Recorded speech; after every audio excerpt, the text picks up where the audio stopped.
الحمد لله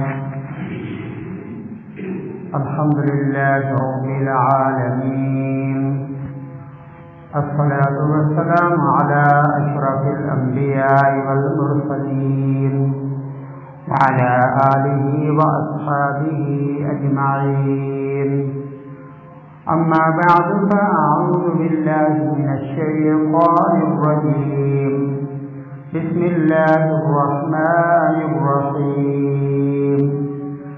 إن الذين قالوا ربنا الله ثم استقاموا تتنزل عليهم الملائكة ألا تخافوا ولا تحزنوا وأبشروا بالجنة التي كنتم توعدون. صدق الله العظيم. رب اشرح لي صدري ويسر لي أمري واحلل عقدة من لساني يفقهوا قولي. رب زدني علما رب زدني علما رب زدني علما. سبحانك لا علم لنا إلا ما علمتنا إنك أنت العليم الحكيم. سبحان ربك رب العزة عما يصفون وسلام على المرسلين والحمد لله رب العالمين. اللهم صل على محمد وعلى آل محمد كما صليت على إبراهيم وعلى آل إبراهيم إنك حميد مجيد. اللهم بارك على محمد وعلى آل محمد كما باركت على إبراهيم وعلى آل إبراهيم إنك حميد مجيد. يا رب صل وسلم دائما أبدا على حبيبك خير الخلق كلهم.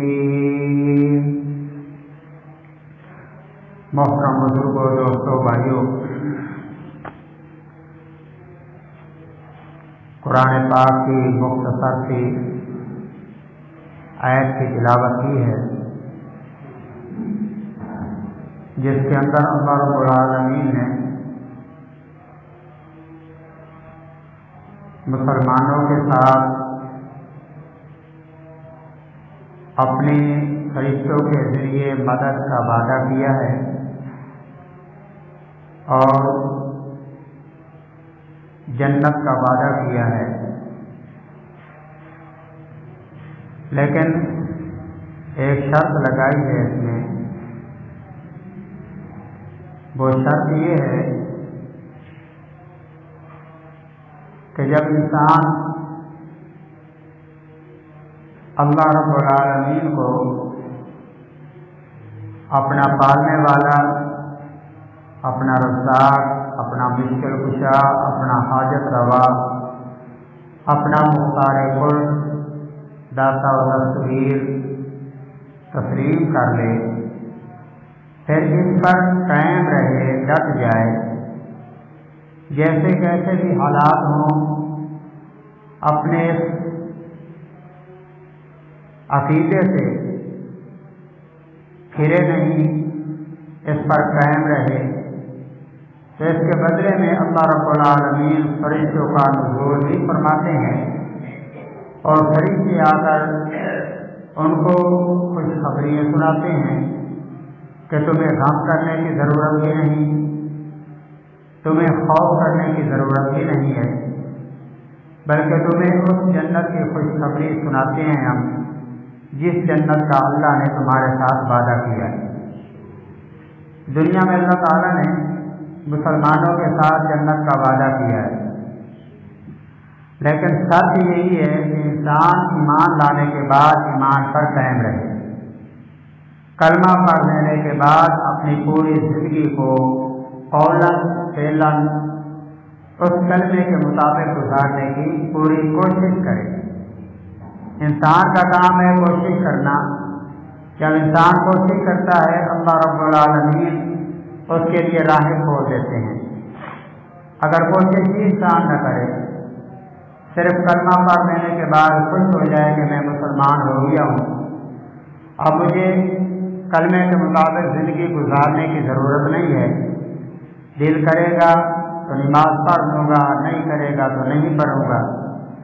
دل چاہے گا تو قرآن کی تلاوت کروں گا، نہیں چاہے گا تو نہیں کروں گا، دل چاہے گا تو اللہ تعالیٰ کے احکامات پر عمل کروں گا، اللہ کے محبوب کے طریقے اپناؤں گا، دل نہیں چاہے گا تو نہیں اپناؤں گا۔ ایسے نہیں، بلکہ دل چاہے نہ چاہے انسان اپنے اوپر یہ لازم کر لے، فرض تصور کر لے کہ میرے ذمہ یہ فرض ہے کہ میں نے کلمہ پڑھنے کے بعد اب میں آزاد نہیں ہوں، بلکہ اللہ اور اس کے رسول کی غلامی میں آ گیا ہوں، اس لیے میری خواہشات نہیں چلے گی، میری مرضی نہیں چلے گی، بلکہ اب مرضی چلے گی یا اللہ کی یا اللہ کے رسول کی۔ اپنی مرضی کو، اپنی خواہشات کو اللہ اور اس کے رسول کی خواہشات پر قربان کر دینا، اس کا نام ہے ایمان، اس کا نام ہے استقامت۔ تو اس آیت کے اندر اللہ رب العالمین نے اسی چیز کی وضاحت فرمائی ہے کہ ان الذین قالوا ربنا اللہ، کہ وہ لوگ جنہوں نے کہہ دیا کہ ہمارا پالنے والا اللہ ہے، ثم استقاموا، پھر اس پر قائم ہو گئے، ڈٹ گئے،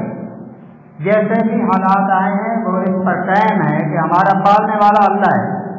ہم نے اللہ تعالیٰ سے جب اللہ نے سارے کے سارے انسانوں کی ارواح کو، روحوں کو جمع کیا تھا، اور اللہ پاک نے ایک ہی سوال کیا تھا کہ الست بربکم، تمہارا پالنے والا کون ہے؟ تو وہاں اللہ کے علاوہ کوئی نظر نہیں آتا تھا، نہ کارخانے تھے، نہ کوٹیاں تھیں، نہ کاریں تھیں، نہ بینک تھے، اور نہ یہ کھیتی باڑیوں کا نظام تھا، نہ کارخانے تھے، کچھ بھی نہیں تھا۔ تو وہاں صرف اللہ تھا، اس لیے سب روحوں نے کہا کہ ربنا اللہ، کہ آپ ہی ہمارے رب ہیں۔ قالوا بلا، بے شک آپ ہی ہمارے رب ہیں، آپ کے علاوہ کوئی نہیں ہے، آپ ہی پالنے والے ہیں۔ تو اسی وعدے کو دہرانے کے لیے اور یاد دہانی کے لیے اللہ رب العالمین نے دنیا کے اندر انبیاء علیہ السلام کو بھیجا ہے۔ انسان کو پیدا کر کے اللہ نے اکیلا نہیں چھوڑ دیا، بلکہ اس کی رہنمائی کے لیے اللہ نے انبیاء کو بھیجا ہے۔ ہر نبی کی دعوت کا لبے لباب یہی ہوتا تھا کہ ہمارا مشکل کشا، ہمارا حاجت روا، ہمارا مختار کل، ہمارا بگڑی بنانے والا، ہمارا داتا اور دستگیر، ہمارے نفع اور نقصان کا مالک، ہماری موت اور حیات کا مالک، ہماری عزت اور ذلت کا مالک صرف اور صرف اللہ رب العالمین ہی کی ذات ہے، اس کے علاوہ اور کوئی ذات نہیں ہے۔ یہی دعوت سب انبیاء نے دی ہے۔ اس لیے ہمارے اکابرین فرماتے ہیں کہ سب سے پہلے انسان کے عقیدے پر محنت کی جائے، اعمال پر محنت نہ کی جائے۔ اس لیے اعمال کی قدر اور قیمت اللہ تعالیٰ کے یہاں تب بنے گی جب اس کا عقیدہ ٹھیک ہوگا۔ اگر عقیدہ ہی ٹھیک نہیں ہے تو اعمال اور پہاڑ کے برابر کرتا رہے، اللہ کے یہاں مردود ہو جاتے ہیں۔ انبیاء علیہ السلام کی دعوت سب سے پہلے عقیدے پر ہوا کرتی تھی۔ حضور نبی کریم صلی اللہ علیہ وسلم نے 13 سال مکے میں صرف عقیدے کو درست کیا ہے، مسلمانوں کے کلمہ پڑھنے والے کے عقیدوں کو درست کیا ہے کہ اللہ کے علاوہ کسی اور سے کچھ نہیں ہوتا، جو کچھ ہوتا ہے نا وہ کرنے والی ذات اللہ کی ہے، اور اللہ تعالیٰ کرنے میں کسی کے محتاج نہیں، کسی کے پابند نہیں ہے۔ وہ جو چاہتے ہیں، جب چاہتے ہیں، جیسا چاہتے ہیں وہ کر گزرتے ہیں، اس کو کسی کے مشورے کی ضرورت نہیں، کسی مشیر کی ضرورت نہیں، کسی وزیر کی ضرورت نہیں ہے۔ وہ تنہا تنہا جو فیصلہ کرتے ہیں اس کا فیصلہ یہی ہوتا ہے کہ وہ کہتے ہیں کن فیکون، وہ کہتے ہیں ہو جا، بس وہ ہو جاتا ہے۔ یہ عقیدہ انبیاء علیہ السلام نے بنایا ہے پہلے کہ اللہ سے ہونے کا یقین دل کے اندر ایسا پیدا کر لو کہ اللہ کے ماں سوا باقی سب چیز کا ڈر اور خوف بھی تمہارے دل سے ختم ہو جائے۔ جب عقیدہ اور یقین یہ ہوگا کہ سب کچھ کرنے والی اللہ کی ذات ہے تو پھر کسی اور سے ڈرنا انسان کے لیے ممکن ہی نہیں ہے۔ ڈرتا تو تب ہے نا جب اللہ تعالیٰ کی ذات پر یقین نہیں ہوتا، پھر ڈر رہا ہوتا ہے کہ فلاں مجھے نقصان پہنچا دے گا، فلاں پہنچا دے گا۔ وہ ممبر پر بیٹھ کر حق بات کرنے کے لیے بھی تیار نہیں ہوتا۔ حق بات کروں گا تو میری تنخواہ بند ہو جائے گی، حق بات کروں گا تو فلاں ناراض ہو جائے گا۔ حالانکہ بات وہ کرنی چاہیے جو اللہ اور اس کے رسول کی بات ہے، اللہ اور اس کے رسول کو راضی کرنے کے لیے کرنی چاہیے۔ بندے راضی ہوں یا ناراض ہوں اس سے سروکار نہیں ہے، اللہ کو راضی ہونا چاہیے، اور اللہ راضی ہوتے ہیں حق بات کہنے پر، اللہ کے رسول خوش ہوتے ہیں حق بات کہنے پر کہ ڈنڈے کی چوٹ حق بات کی جائے۔ تو میرے بھائیوں، اللہ پاک نے اس آیت کے اندر یہی سبق دیا ہے کہ ربنا اللہ، جب تم نے کہہ دیا کہ ہمارا پالنے والا اللہ ہے، تم مستقاموا، پھر اس پر جب ڈٹ گئے، اس پر قائم رہے، اس سے پھرے نہیں ہیں،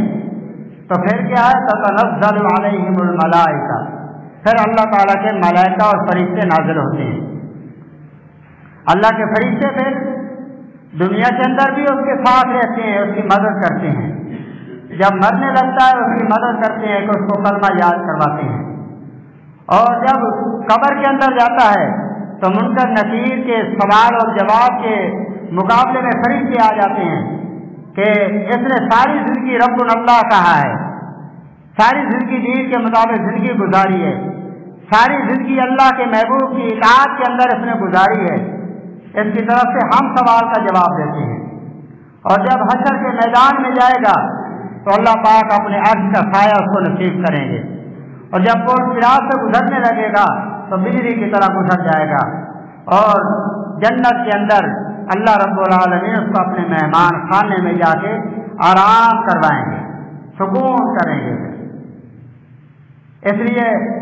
ثم استقاموا، جب کہہ دیا کہ اللہ ہمارا پالنے والا ہے، ہمارا رزاق اللہ ہے، مشکل کشا اللہ ہے، پھر اس پر قائم ہو گئے، پھر تتنزل علیہم الملائکہ، پھر اللہ کے ملائکہ اس پر نازل ہوتے ہیں، اور ملائکہ آ کے کیا کہتے ہیں کہ تتنزل علیہم الملائکہ الا تخافوا ولا تحزنوا،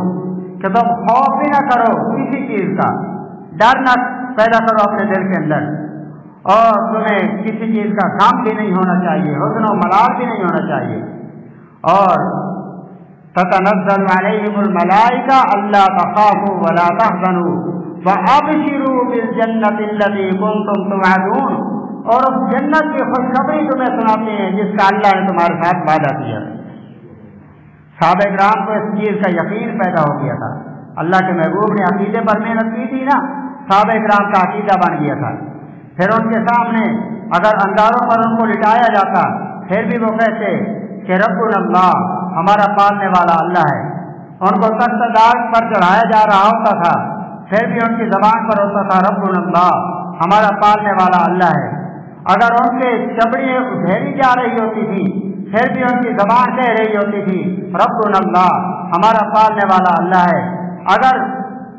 ان کے گلے میں رسے ڈال کے گھسیٹا جاتا ان کی زبان یہی کہتی ربنا اللہ، ان کے سینے پر پتھر کی چٹانیں رکھ دی جاتی پھر بھی ان کی زبان سے نکلتا ربنا اللہ، ان کے ہاتھوں اور پاؤں کے تلبوں میں میخیں ڈال دی جاتی پھر بھی ان کی زبان پر ہوتا ربنا اللہ، کہ ہمارا پالنے والا اللہ ہے، اللہ کے علاوہ کوئی نہیں ہے۔ جب یہ عقیدہ ان کا بن گیا، جب یہ عقیدہ ان کا بن گیا، پختگی آ گئی، پھر جب بھی اللہ کی ایک عقیدہ اگر انسان کا پکا ہو جائے نا، اعمال کرنے آسان ہو جاتے ہیں، اعمال میں مشکل نہیں ہوتی۔ اگر عقیدے کے اندر خرابی رہ جائے تو اعمال کے لیے بھی انسان آمادہ نہیں ہوتا، اس کا یقین ہی نہیں ہوتا کہ میرا یہ عمل قبول ہوگا یا نہیں ہوگا۔ جب عقیدہ پختہ ہو جائے گا نا کہ اللہ رب العالمین کے وعدے سچے ہیں، اللہ کے محبوب صلی اللہ علیہ وسلم کے وعدے سچے ہیں، تو پھر انسان کے لیے اعمال کرنے مشکل نہیں ہو۔ اب انسان کو یقین آ جائے، عقیدہ پختہ بن جائے کہ اللہ کے محبوب صلی اللہ علیہ وسلم نے فرمایا ہے، حدیث قدسی اللہ تعالیٰ کی بات نقل کی اللہ کے محبوب نے کہ جو میرا بندہ اہتمام کے ساتھ 5 وقت نماز پڑھتا ہے میں اس کے لیے ذمہ دار بنتا ہوں کہ اپنی ذمہ داری سے اس کو جنت میں داخل کروں گا۔ اب اس کو یقین ہوگا کہ میرا رب وعدہ خلافی نہیں کر سکتا، میں نماز پڑھوں گا اللہ پاک ضرور جنت میں داخل کریں گے۔ لیکن اگر عقیدے کے اندر خرابی ہوئی تو پھر یہی سوچے گا پتہ نہیں یہ بات سچی ہے یا نہیں ہے۔ اس لیے سب سے پہلے محنت اللہ کے محبوب نے اور تمام انبیاء علیہ السلام نے عقیدے پر کی ہے۔ جب انسان کا عقیدہ پختہ ہو گیا پھر اعمال کرنے اس کے لیے آسان ہو گئے۔ حضور نبی کریم صلی اللہ علیہ وسلم کہ صحابہ کرام رضوان اللہ اجمعین ان کے بارے میں آپ سنتے رہتے ہیں کہ حضرت سعد بن ربیع رضی اللہ تعالیٰ عنہ حضور نبی کریم صلی اللہ علیہ وسلم کے ایک صحابی ہیں۔ ان کے بارے میں آتا ہے کہ ایک مرتبہ یہ اللہ کے محبوب علیہ السلام کے ساتھ آ کے مصافحہ کیا تو اللہ کے محبوب علیہ السلام نے ان کے ہاتھوں کو دیکھا تو ہاتھوں پر نشانات پڑے ہوئے تھے، تو پوچھا کہ یہ نشانات کس چیز کے ہیں؟ آپ نے عرض کی کہ یا رسول اللہ سارا دن محنت اور مزدوری کرتا ہوں تو اس محنت اور مزدوری کی وجہ سے میرے ہاتھوں پر نشان پڑ گئے ہیں۔ تو اللہ کے محبوب علیہ السلام نے حضرت سعد بن ربیع کے ہاتھ کو بوسہ دیا، اللہ کے محبوب بوسہ دے رہے ہیں، اور صاحب فرمایا کہ سب سے بہترین حلال کمائی اس شخص کی ہے کہ جو محنت کر کے سارا دن اپنے بچوں کو حلال روزی کما کے کھلاتا ہے۔ اور یہی سعد بن ربیع رضی اللہ تعالیٰ عنہ ہے احد کے میدان میں زخمی ہو گئے، حضور صلی اللہ علیہ وسلم خود بھی زخمی حالت میں ہیں، لیکن جب جنگ ختم ہوئی تو اللہ کے محبوب صلی اللہ علیہ وسلم نے فرمایا کہ سعد بن ربیع کو تلاش کر کے لاؤ۔ تو سعد بن ابی وقاص رضی اللہ تعالیٰ عنہ انصاری صحابی ہیں وہ کھڑے ہو گئے اور عرض کی یا رسول اللہ صلی اللہ علیہ وسلم میں تلاش کر کے آتا ہوں۔ تو وہ گئے، سب سے پہلے شہداء میں دیکھا حضرت سعد بن ربیع نہیں ملے، پھر جا کے زخمیوں میں دیکھا لیکن کہیں نظر نہیں آئے، تو پھر حضرت سعد بن ابی وقاص نے آواز سے بلند کر کے فرمایا کہ اے سعد بن ربیع تو کہاں ہے، کس حال میں ہے کہ اللہ کے محبوب صلی اللہ علیہ وسلم تجھے یاد کر رہے ہیں۔ جب یہ لفظ سنے سعد بن ربیع نے تو ایک کونے سے ہاتھ بلند کیا، بولنے کی ہمت نہیں تھی، اونچی آواز سے بول نہیں سکتے تھے، ہاتھ بلند کیا۔ جب ہاتھ بلند کیا تو سعد بن ابی وقاص رضی اللہ تعالیٰ عنہ ان کے پاس پہنچے ہیں اور جا کے اللہ کے محبوب علیہ السلام کا پیغام سنایا کہ اللہ کے محبوب سب سے پہلے تو آپ کو سلام کر رہے ہیں۔ تو اس نے سلام کا جواب دیا، پھر فرمایا کہ اللہ کے محبوب علیہ السلام پوچھ رہے ہیں کہ سعد تو اس حال میں اپنے آپ کو کے لیے کیا محسوس کر رہا ہے، تنگی محسوس کر رہا ہے یا خوش ہو کے جا رہا ہے دنیا سے؟ تو سعد بن ربیع رضی اللہ تعالیٰ عنہ نے فرمایا کہ اللہ کے محبوب علیہ السلام نے ہمیں کلمہ پڑھایا، ہمیں اللہ تعالیٰ سے ملاقات کروائی، ہمیں صراط مستقیم پر ڈالا، اب اللہ تعالیٰ کے محبوب اور اللہ تعالیٰ سے میں خوش ہو کے جا رہا ہوں۔ بلکہ ساتھ یہ بھی فرمایا کہ جا کے اللہ کے محبوب علیہ السلام کو میرے یہ الفاظ بھی سنا دینا کہ حضرت سعد بن ربیع فرما رہے تھے کہ اے اللہ کے رسول علیہ السلام اللہ تعالیٰ آپ کو اپنی شایان شان جزائے خیر عطا فرمائے کہ تو نے ہمیں جہنم کے راستے سے ہٹا کر جنت کی طرف روانہ کر دیا ہے۔ اور ساتھ یہ بھی فرمایا کہ میں آخری لمحات میں ہوں، اٹھ نہیں سکتا، اس لیے میرے محبوب علیہ السلام کو جا کے کہہ دینا کہ میں بھی آپ کو سلام کرتا ہوں اور آخری سلام کرتا ہوں، آج کے بعد ہماری ملاقات حشر کے میدان میں ہوگی۔ اور ساتھ میری قوم کو یعنی انصار کو یہ پیغام بھی پہنچا دینا کہ خبردار تمہارے ہوتے ہوئے تمہاری زندگی میں اگر اللہ کے محبوب علیہ السلام کو کوئی تکلیف پہنچ گئی، کوئی گزر پہنچ گئی تو قیامت کے دن اللہ تعالیٰ تمہارا کوئی گزر قبول نہیں کریں گے۔